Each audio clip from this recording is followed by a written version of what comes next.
used to think I was pretty great at communication, especially around sex and pleasure. I mean, I was poly in New York City for a few years in my 20s. I know about consent. I know about kinks. I know about ethical non-monogamy. I get an A+ in sex communication, right? But after a couple of years of completely changing how I communicate about my pain, I realized I might actually not be that good about communicating about my pleasure either. So what does talking about sex have to do with period pain? Do those stigmas and obstacles overlap? Is it possible that getting better at communicating about our cramps can vastly improve our sex lives? What's happening to your body, we don't know, because we've never really studied the female. Say it's all in my head, but the research is quite spotty. No, we've never really studied the female body. I go to the doctor to get dismissed. Try losing weight, you're just anxious. That's fine, that's cool, I'm not pissed. Just wait 10 years for a diagnosis. Psychosomatic, you're so dramatic. Hysterical, emotional, hormonal, erratic. Heart disease, chronic fatigue, depression and anxiety. Do you have pain? No, you don't, because we've never really studied the female body. Welcome back to Cramped, the podcast where I try to find answers to my and other people's questions about their period pain. I'm your host, Kate Helen Downey. If you just found this podcast, you probably want to go back to the beginning of season 1. Then you'll hear the history of women's healthcare and the reasons that we've never really studied the female body, just like the song says. If this podcast has been useful to you, if the information that you have learned has changed the way that you approach your healthcare or the way that you support someone in your life, please allow us to continue doing this work and maybe actually make a living wage doing it by supporting us on our Patreon at patreon.com/cramped. And if you can't afford to support us right now, it still helps to sign up as a free member. You still get access because we are not the American healthcare system. You do not have to pay to play. But if you are able to monetarily support with a paid membership, and you can even afford to do $10 a month or $25 a month, think of it as subsidizing someone else's membership who can't afford to monetarily contribute. Maybe because of medical expenses they have related to their period pain. Thank you, everyone that supports this podcast. We are building something really cool by keeping this independent. And as always, a quick reminder, I'm not a doctor. None of this is medical advice. Everything that I am presenting in Cramped is my own and other people's personal experiences. I am just a research nerd with a uterus and a microphone sharing what I've found. And today, what I found is a big correlation between how we communicate about our pleasure and how we communicate about our pain. Like I said up top, I've been in my fair share of unconventional sexual situations. I've been to sex parties and karate dojos. I've been part of more than one throuple. I discovered I was bi in my mid-20s and had wonderful experiences discovering new parts of my sexuality. I was lucky enough to be welcomed into a supportive and safe poly community where I learned so much. So I thought I was really ahead of the curve when it came to communicating about pleasure. But that time in my life was also when I was ignoring my period pain the hardest. I was working long hours at very stressful jobs. I was drinking a lot, doing some pretty fun drugs. And I do think that at least some of the sexual experiences that I was pursuing was more pleasure-seeking to escape the pain and the fear that was living in my body than it was genuine sexual expression. My death cramps were starting to change. Like I was starting to experience death cramps around ovulation sometimes as well as on my period. I was escaping so hard. I was enjoying the sex and the pleasure and the connection, but that didn't mean that I was listening to my body and communicating with other people about what my body was feeling. Sometimes I was powering through pain to try to grasp at pleasure. I was not interested in being honest with myself and with my partners about what was actually happening inside my body and the sensations that I was actually feeling. In the last couple of years, finally facing all the realities of my period pain head on, that's been really scary. Obviously, learning what's going wrong with my body and accepting that I have a chronic disease that went neglected for decades, that doesn't always make me feel sexy or interested in pleasure. But finally getting real and honest about what is happening inside my body, both with myself and with my partner, that's actually improved my sex life. I don't know if this seems obvious to everyone else. Maybe I'm the only one surprised by it, but Being able to communicate to my partner what my body is feeling without denial or shame or like expectation on it, it has made me feel so much more safe, so much more cared for, and so much more able to show up as my whole self, even if my body is not doing or feeling the things that I would prefer it do and feel. So I wanted to talk to some experts in sex communication about how talking about pain and talking about pleasure are connected. I'll let them introduce themselves.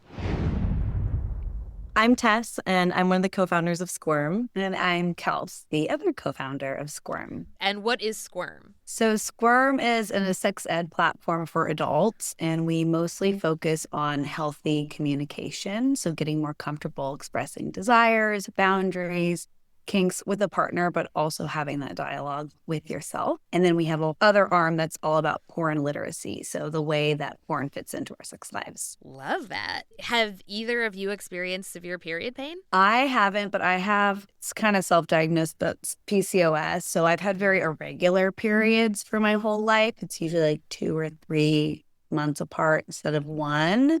So definitely have experienced probably a different side of the frustration that comes with like the lack of knowledge and tools and resources to have more education around our cycles.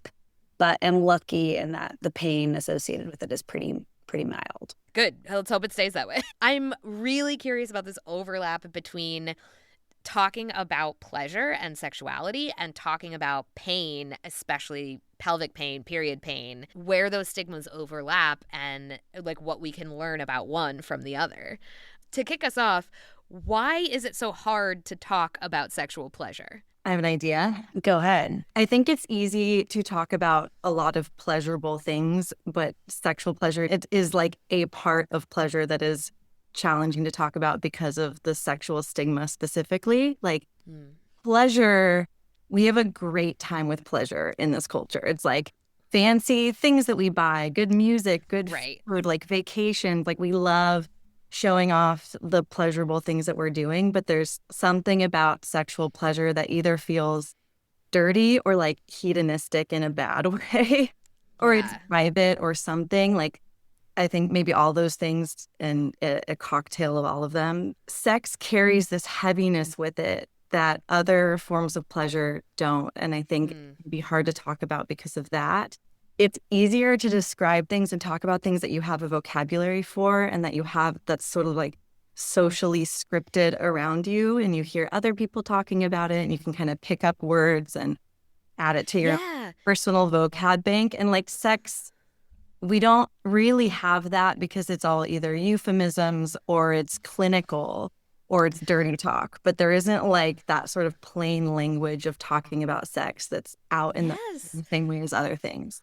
We talk about this a lot on the podcast where when we're having severe period pain, there's one word for it and it's cramps. And that is simply not enough words to cover the breadth of experience that people are having. Everything from like just a little bit achy, kind of like a dull, diffused ache, all the way to like stabbing pain, like barbed wire is inside you. And all you can describe it as is like cramps. And that means that like if you can tell someone I'm having really bad cramps and that person does not know any details about what you mean, you have to like add to it, and we don't have vocabulary for it, so how are we going to communicate about it? Yeah, and I think like the kind of crowd check thing that you allude to of like if there's a movie, there's kind of a sense of what the general cultural consensus is. And I think because the pleasure that you get from sex is such an internal, like deep, personal, stripped down part of like your preferences and what you like, I think there's something inherently more vulnerable about that and like revealing about that. There's something about being able to really reveal like your intrinsic experience and relay that to someone else that's very revealing and scary and doesn't have kind of like the societal safety checks that maybe like the Paul Thomas Anderson movie has or something, you know, where you have like a reference of what the general feel is. Right. The reason it matters to have representation of period pain in movies and TV is not just so that people who don't get period pain know about it just in general and like kind of understand what it looks like, how bad it is, like what it feels like, so they have a point of reference, but also so that people who do have period pain understand like they're not alone. There's nothing, it's not like a thing that's wrong with just them, because a lot of times when you go to the doctor, they're just like, what are you talking about? Like, normal. Some people have bad cramps, deal with it. And so you get this feeling of like, so why am I throwing up? Why am I passing out? Like, nobody else is doing that. When in fact, like, a lot of people are. We just don't get any sense of like, there's other people out there. You're not alone.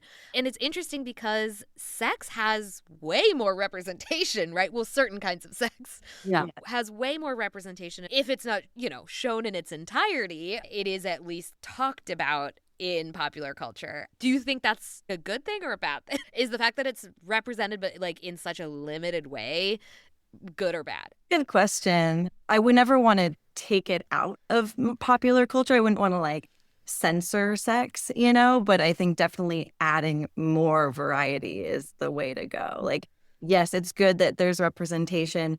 It's bad that it's so narrow. It is widening, though, you know, like new shows and movies that come out, just like Sex Education, which isn't even that new anymore. But I feel like there's plenty of shows, mainstream media that's coming out that does kind of complicate the way we talk about sex and add more vocabulary and add more ways of being sexual. And porn, too. There's like so much out there that does add variety. But it's slow, you know, it's slow to like trickle down to our just sort of day-to-day conversations. And I think that's what we try to do, that through Squirm, like through events, through podcasts, because we want it to just be normalized from like all angles. Yeah. I'm going to ask a question that feels insanely broad and like basic. You can answer this in whatever way you want, because it's basically the whole point of your company, but like, or your organization. But why is it important to talk about sexual pleasure? We each get 3 sentences. Yeah. Yeah. Tell me in 3 words or less. Yeah. In a tweet. How? Yeah. Okay. Why is it important to talk about sexual pleasure? This is the question. Yeah. Yes. Justify your company's existence. Yes. Love it. Let's go.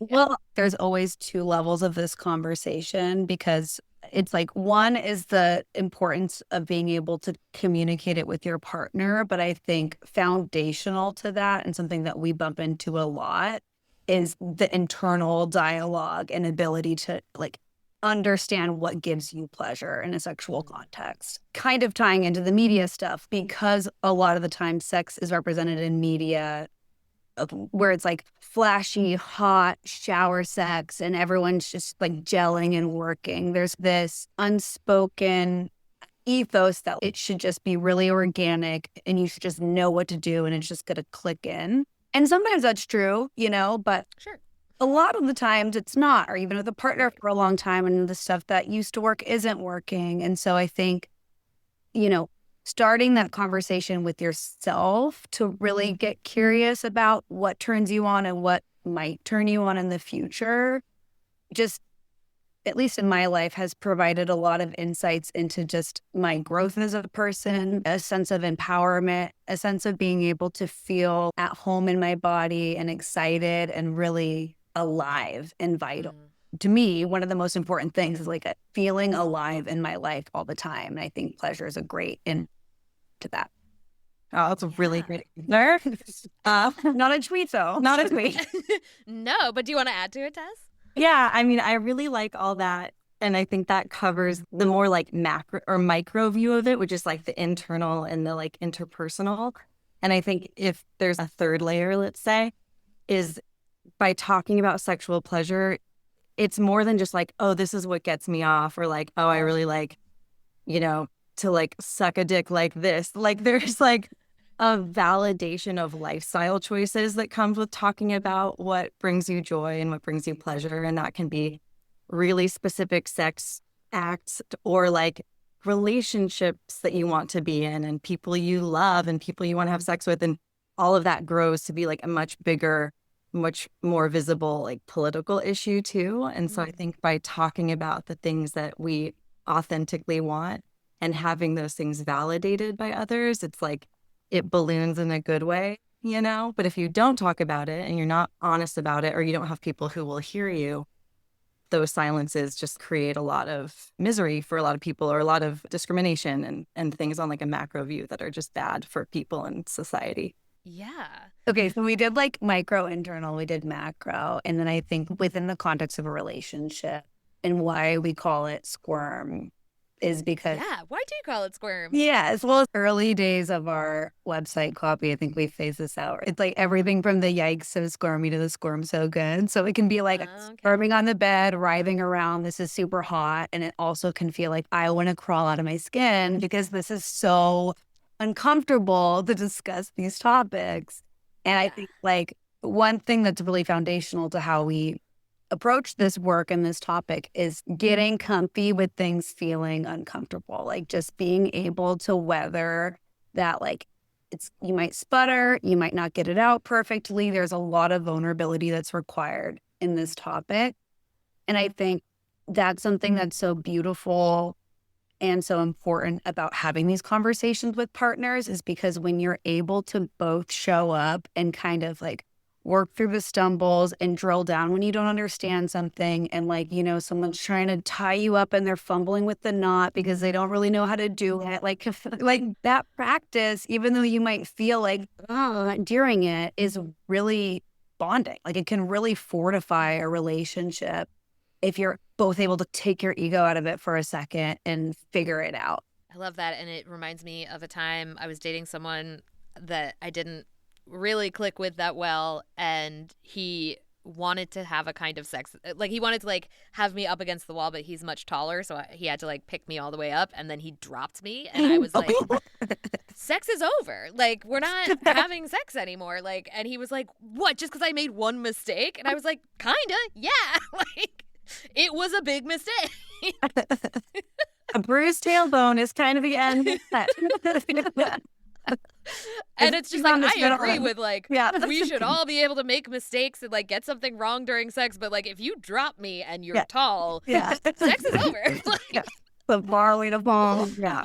Like I'm not mad at you forever, but sex is over right now.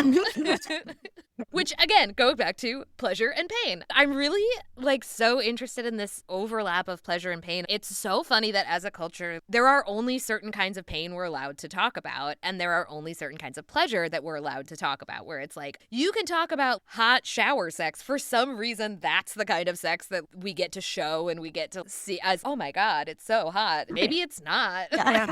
Maybe it's logistically really scary. Yeah. And there are certain kinds of pain of, oh, 127 hours is fine, but you can't show a woman having the worst cramps of her life. Like, okay. I'm really interested in who benefits from us not being able to talk about this stuff openly. Because I think that's a question that's more easily answered for pain than for pleasure. For period pain, okay, who benefits by this being a stigmatized topic? And the real answer is nobody. Everybody is hurt by this eventually at some point down the line. But the immediate answer is like the people who are made uncomfortable by hearing about someone else's reproductive pain, I guess. They don't have to hear about it because of the stigma. Okay, fine. That means they're slightly less uncomfortable in some social situations. But with pleasure, being able to talk openly about pleasure, you would think that would benefit everybody. Like, what's the stigma for if everybody would get to have more pleasure if we got to talk about it more? I don't think it benefits anybody. Like I'm trying to figure out a way that it benefits someone. I think aside from that immediate short-term sparing someone the discomfort of a hard conversation, like ultimately I don't think it benefits anybody. And I think the stigma has hung on because it's very deeply rooted in a lot of ideas about what is healthy and good and pure and clean and what is dirty and bad and wrong. And I think we do a lot of things that are still bad for us that we know we could move on from, but it's hard to work that stuff out of the systems, you know? I'm like trying to think about who benefits, but I'm not coming up with anybody. I mean, I guess super conservative, like religious, you know, people for whom like sex is absolutely not an okay topic ever.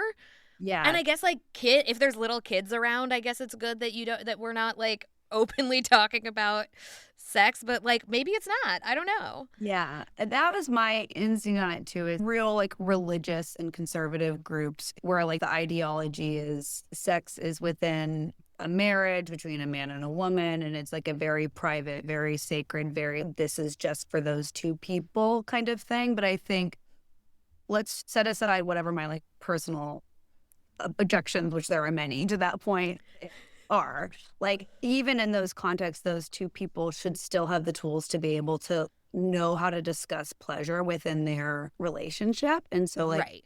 I think there should be a space for everyone to have sex play a different role in their life. Maybe the like conversation of who's it benefiting, it's like scary to those groups. If people are openly talking about pleasure, it's just going to sound really fucking fun. Which isn't, but it's There's really going to be fun. FOMO. Yeah. And it's gonna like, that is like encourage everyone to basically just like drop their pants in the grocery store and fucking each other. Like, It feels like there are so many people and institutions that are like really seem convinced that if we are able to talk about this openly, then it's just going to be like everybody having sex in the grocery store. And it's like, I just don't think, I'm not turned on in a grocery store. I just don't think that would happen. right. I mean, but I'd still have a hard time feeling like those really conservative groups are actually benefiting, like, yes, they're spared the dirty details that are going to make them jealous, and they can feel like their agenda is working or whatever to suppress and control. Yeah, control seems like a big factor here, right? That's what I keep running into with research into women's health. The less information that they have on any subject that relates to like their body themselves, the less agency they have, the less ability to make choices. If they don't know other choices exist, then they can't make those choices.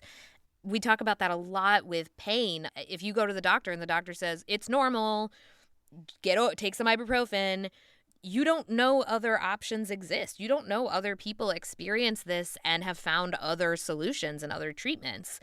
And, I don't think each gynecologist that tells you that is trying to control you, but I think as a whole, we are in a system, call it the patriarchy, call it capitalism, call it whatever you want, where a lot of times, especially people with uteruses, are kept away from choices that would benefit us and would improve our quality of life. Yeah.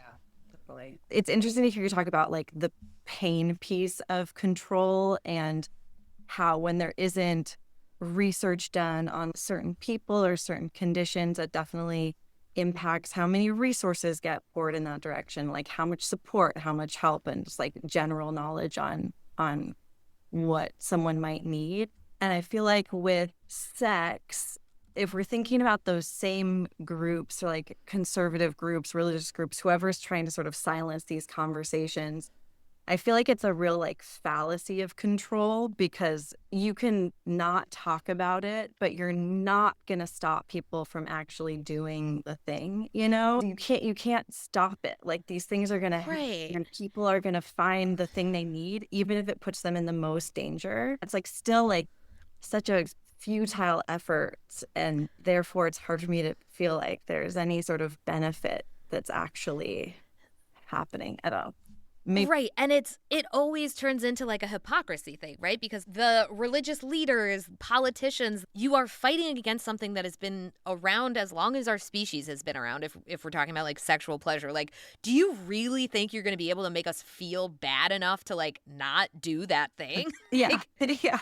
Like you're working against a lot of centuries of doing the thing, And biological programming and just really innate stuff that's just like a fact of life. And I see that in the period pain stuff too, of doctors can tell you it's normal as much as you want. It's like, if I'm throwing up every month, I know that's not normal. Like it may take me years to do something about it, but your body knows better than the people telling you some bullshit a lot of the time. I mean, I guess what could happen is like, okay, obviously they're not going to stop us from doing it because we're like a horny little dirty little species that just wants to like bum.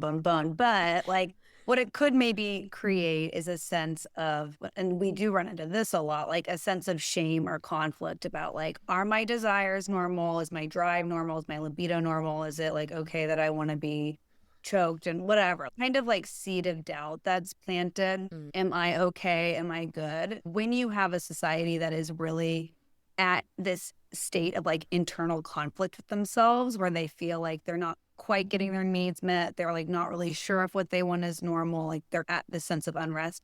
I mean, it would really make like a very good consumer culture who's always kind of like, I was going to say it's and, like, capitalism. driving It's for always something. capitalism the whole time. It You is. see that where That's who benefits. like it pushes people to like find the solution and like read the books or like it does drive commerce, I think, in a pretty substantial way when you have a society that doesn't trust themselves and Or doesn't like trust their feels Yeah. broken in some Yeah. way and is like trying to be fixed. The supplement market, which is completely unregulated, it has had a lot of success going after people who experience period pain because they are very, very often dismissed by their medical providers. They're in this pain. They're having this conflict of like their doctor says everything's fine, but they are in pain and they are desperate for something that will help. And then they are sold this sometimes really shitty or even harmful supplement that not only might not help them, but might actually hurt them. And they spend a bunch of money on it. The fact that it is very easy to take advantage of people's doubts or feeling like something is wrong definitely makes for good consumers. I totally agree with that. Or just like lack of actual pleasure in their life, right? It's like, yes, like feeling something is wrong or like feeling conflicted or shame or these like this inner turmoil and just not feeling like pleasure, that kind of deepest physical pleasure that you don't need any products for, is Unfulfilled. Unfulfilled people make unfulfilled. great And so it's consumers. like shop, buy stuff instead, Yep. Speaking of getting unfulfilled people to buy stuff, we are going to take a quick ad break. Is that too much? Cause we never really studied the female body. Welcome back to Cramps. I'm talking to Kels and Tess, the founders of Squirm, a company that helps people build communication skills around sex. We've been talking about the overlap between talking about sex and talking about period pain, and how the stigmas around both topics have been holding us back. We've been describing the world as it exists now, a world where it can be very hard to talk about period pain. It can be very hard to talk about sexual pleasure. What does a world look like where it is not hard to talk about this? Is that people boning in the supermarket checkout line? Is that just people having like a Sex in the City chat every day? What does that look like? And then what do you think would be the benefits to us individually and at large? First, I just have to say, like, next time I go to the grocery store, my imagination is gonna really depart.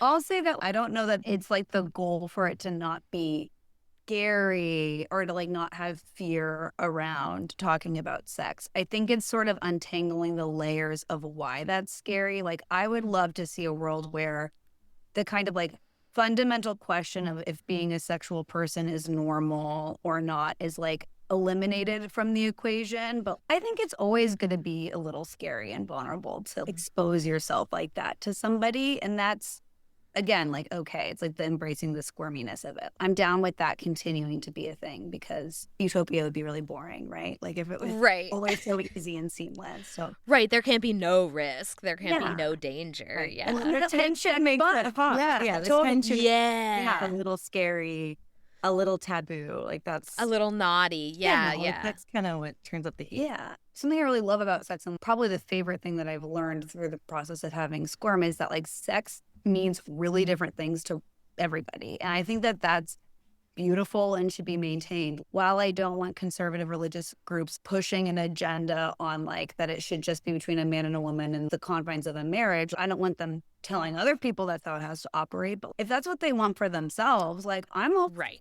I think that's beautiful. And so I think then we have to also flip that back on ourselves to be like, listen, if you don't want to fuck in a grocery store, have to. Right. I would love to see a world where everyone's able to engage with pleasure in the specific and unique way for themselves that works for them without feeling like it's wrong or like they're ashamed of having it. Like that. I think a reduction in the hypocrisy around it too, from a business perspective, being able to share sexual resources, explicit stuff, age appropriate, behind the right paywalls and all that, but also just like sex ed resources and be able to have like an internet culture specifically that is way less hostile to these things. And I think what's really frustrating when just trying to market our own stuff is is feeling like there's so much sex on the internet, from porn to just like Carl's Jr. ads. It's everywhere. But then you try to talk about it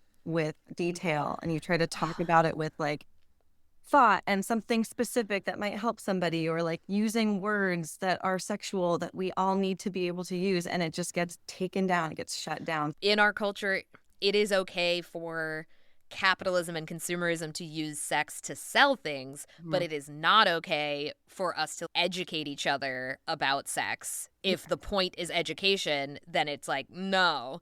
If the point is selling something, it's like, yeah, go ahead, no problem. Different rules for like who's selling what, right? Like, because even on Instagram, you can't have like OnlyFans people promoting their stuff, Right. to their small business. But if you're a big organization, you can imply sex and have mega cleavage to like get a burger sold, right? Right. And while we're like spelling SS asterisk X on Instagram. Oh my God. The algorithm, it's so backwards. I learned that anything that is tagged women's health content on Meta platforms, so that's Instagram, is downgrade. It's not taken down, but it is not shown to as many people as as anything else. And I think it's because of abortions, and they're just like, we don't want to like fan the flames there.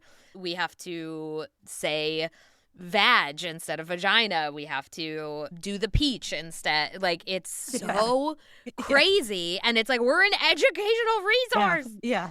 I do think the peach emoji has truly come out on top. Like, that's really who's benefiting from this sort of censorship. Like, the peach emoji has had its fucking heyday. So funny. The emoji industry. Yeah, I feel like there's gonna be like digital archaeologists in 300 years being like, what the like Peach and eggplant, but did they have like a significant like eggplant crop? Yeah, there was like a crop, like a really different crop rotation that year. Yeah. Yeah, someone's thesis will be written about this. Yeah. Okay. I want to get to some practical tips, because we try to always, eventually, after talking about society, capitalism, the culture at large, eventually we try to get to some really specific things that people can do right now to improve their quality of life. You guys are so good at this. So I would love to just hear some of your go-to advice, tips for getting a little better about communicating about pleasure and presumably pain. Yes. At the risk of sounding like a broken record, I would say give yourself permission to not do it perfectly. Like, try it. It's okay if it's not perfect, if you don't have it all figured out. Like, you mean communication? Communication. Yes. Try communication. Yes. Yeah. Like, you can like say something and stumble through it, and that's okay. If it's not perfect, it's okay. That's like foundational, I would say. Naming that you feel squirmy about it. You can use that if you want to promote our brand name. You can say, I feel squirmy. Or you can just come up with your own word. I feel uncomfortable. I'm not sure what to say. But like, you can start with that, and sometimes that will disarm the whole conversation. It's kind of like, okay, like, I'm acknowledging that I'm like a little uncomfortable or a little nervous that this isn't going to come out right, but like, I'm feeling a bit like this. And that's a fine way to start. And it can help the other person find some empathy too, for like, maybe you don't have your speech perfectly ready to go. Yeah. Externalizing it, I think, can be really helpful. And it ties a lot to what we were talking about earlier. The closer it is to you, the scarier it can feel. And so I think like pointing to a piece of porn that you watch with somebody that seems interesting, or like an article, or like referencing this podcast of like, oh, I was learning about sexual pleasure. Can we talk about it? Listen to it. We have a conversation deck that also just like prompts you through like some stuff around sexuality. This is us being capitalist. Hey, we all got to live in this shitty ass system. I do think it really helps. There's a million conversation decks out there too. Ours is the best. But having something to kind of guide and prompt you can feel really good if you're not sure where to start.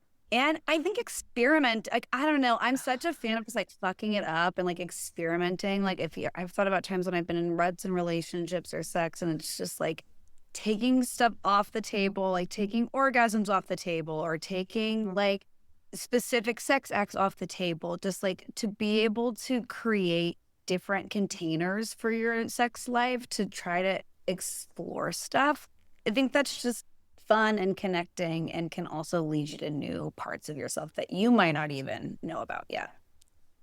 I love that. I feel like we hear a lot about, oh, yeah, talk about what you want to do during sex, talk about what turns you on. But I think there's so many people, and maybe especially people who have a lot of pelvic pain, who they don't know. Yeah. Maybe some of it we don't know. We can't say, oh, I know exactly what turns me on, and I'm going to tell you. It's like, I just am working to feel okay. I'm just working to not be in pain. I couldn't tell you what would feel good sexually. And I think there's so many like wonderful partners of people who are in pain a lot who are so desperate to make their partner feel good that the stakes feel really high. And so just being like, no orgasms expected during this, it's like playtime. It's not goal oriented. We're not just trying to get something accomplished. There's no pressure is such a good idea. Yeah. And maybe even start with something that you know isn't going to work. You know, like something where like Cosmo has these ridiculous sex tips that we love, but it's like just to break the ice and like feel the feeling of like failing and it not going well so that you can just like, actually sink into it of like, let's try it, like rate it, a game of it, you know?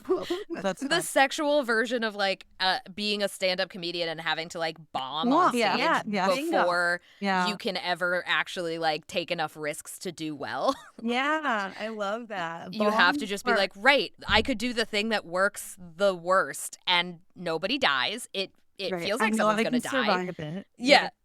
And now I can move on. Yeah. Something that made me think of is with the pain piece, sometimes like getting out of the physicality of it too and thinking more about the mental and emotional side of sex can be a way to put less pressure on yourself to like physically perform or physically feel good and think more about like how you like to feel. So if you're like with a partner and you're like, I don't really know how I want you to touch me. Like, I just don't really know. I'm not really in it. Like, I want to be in it, but I don't know.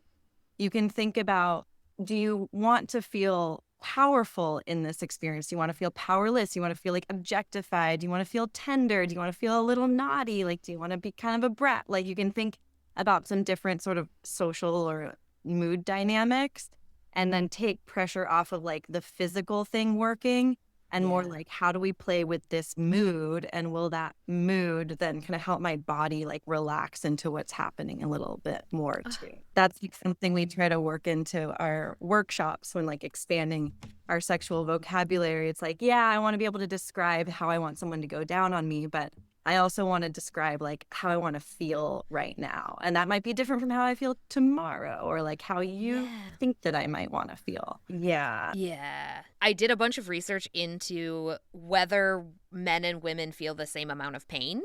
And it turned out actually women are slightly more sensitive to pain in general, vast generalization. The thing our culture believes, and a lot of medical providers believe, is that women have a higher pain tolerance than men.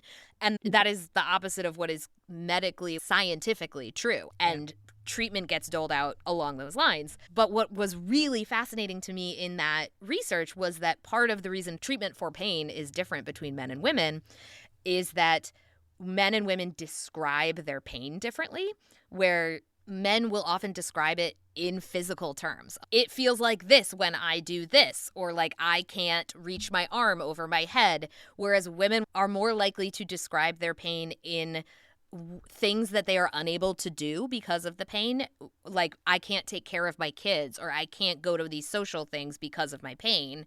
And it is often dismissed as anxiety. Women are most often given anti-anxieties for physical pain because of this miscommunication.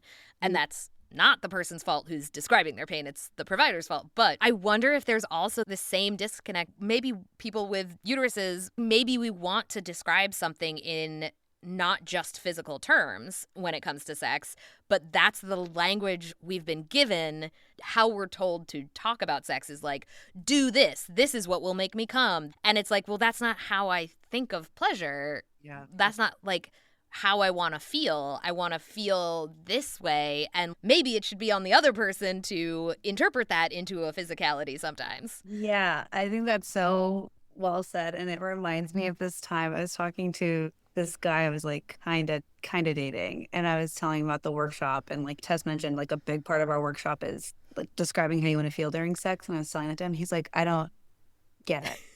Like, what do you mean? Like, isn't there just one like good, right? Like, Oh boy. we're not dating, spoiler, but it got me. I don't Yeah, understand this. yeah. That's your deal. These breaker. are mistakes. I tried, Yeah. but it didn't work out. But it's like, I think that comes up a lot with like a common thing, and maybe a lot of the times it's women wanting to feel this way, but it can go either way. It's like wanting to feel powerless or like kind of like taken over during sex. And I think sort of like a common friction point there is somebody's like, okay, I want you to dominate me, which can mean a million things. And then the second person is like, okay, what does that mean? Like, what do you actually want? And there's like a side of that where it's like kind of harm reduction to try to not like do something that's going to actually feel violating.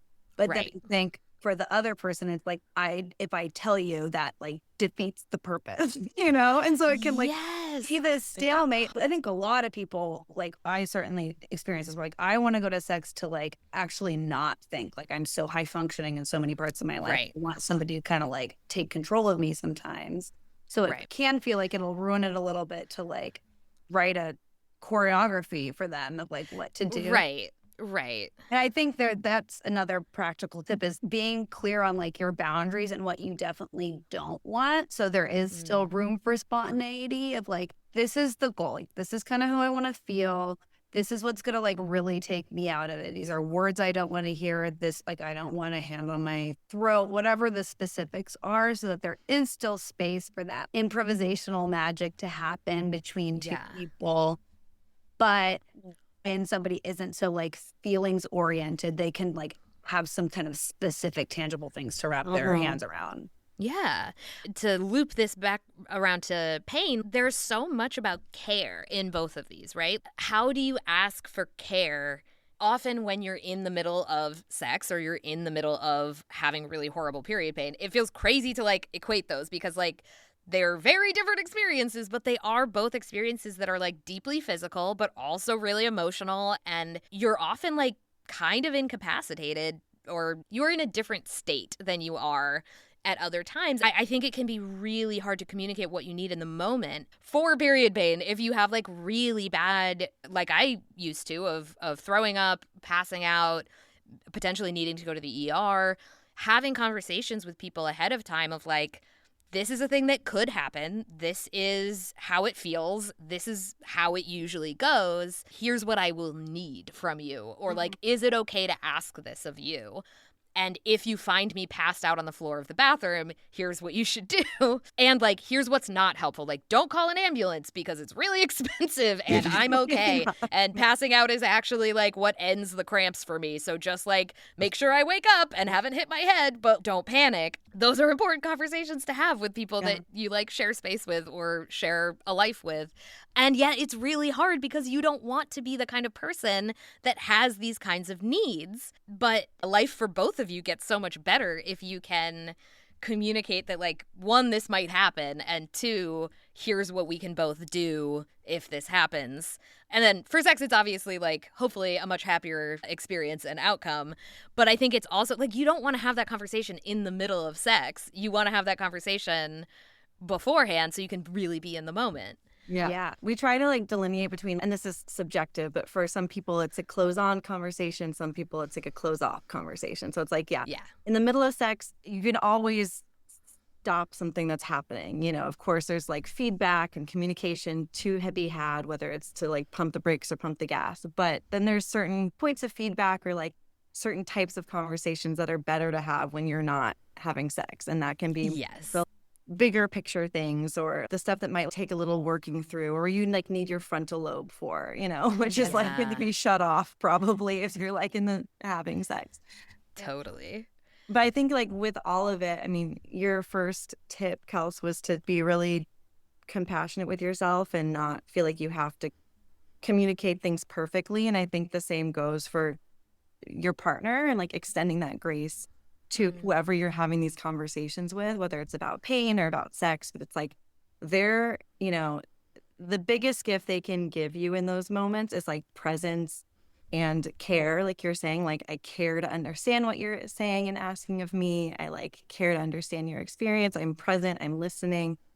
And the best gift you can give them is like your honesty, but also your grace that like they might not be perfect and how they show up too. Because we all come to this stuff with fear that we're being needy and demanding, or fear that we're like not, our ego is going to come in and be like, oh, I should be better at this. And I'm not like, or that we're too much, that we're that too we're a much, burden. or that, or that like something's broken. And there's so much that like comes into these conversations that's going to like stop it from going perfectly.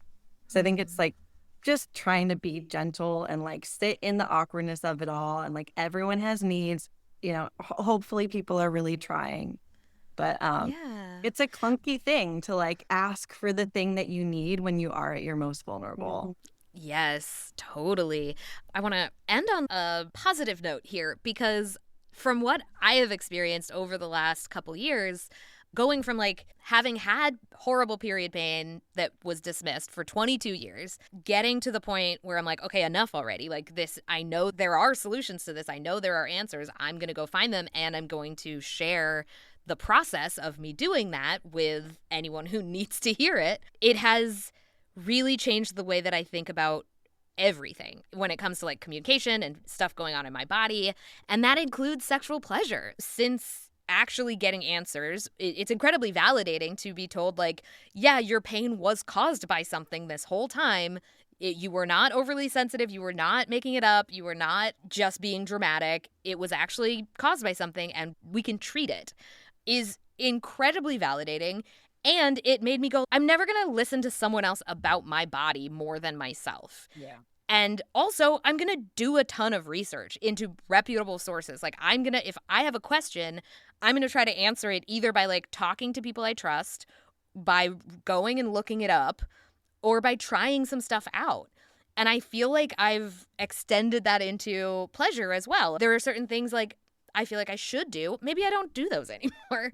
Maybe I don't care what anybody else says is like expected or normal, or like maybe I'm just going to follow my own path here, even if it doesn't line up with what I feel like the world is telling me is correct. And it sounds like very obvious and simple, like saying it out loud sounds like, duh, Kate. But like, I never thought of it like that before. No, I think and it's so much easier said than done too. In practice, it's like a very hard thing to do, because it also requires like knowing yourself at a really good level and having the confidence to say like, these are my needs and these are the things that I want, and trust in your partner to be able to like meet you there. So it's like, yeah, everything of I think would make sense that you said to most people, but like to actually like practice that is really brave and radical and like hard. So just like love everything you said. So much. I think it's a good reminder too that like you can work on this sort of squirmy communication, whatever it is, in like any bucket of your life, and have it transfer out to other buckets, whether it's like thinking about pain or illness or like that area, or sex and relationships, or like family stress or work or whatever like the hard thing is to talk about. Like more you practice advocating for yourself in that way and like listening to what you need, it's going to be easier to just like drop into that space when you're faced with like another hard thing, in a different it becomes a superpower. Dealing with something as unfun and far away from sexual pleasure as period pain can give you the skills to make your sex life, to make pleasure like even more accessible to you, which is really cool and exciting, because there's not a lot to get excited about period pain a lot of the times, but like I'm like holding hands right now. it's really cute. We're in this together. Oh, I love that. Kels and Tess, where can people find you? Where can people find Squirm? Yeah, so our website is getsquirmy.com, and our Instagram is @squirm. There's like some underscores, but just say @squirm and you'll find it.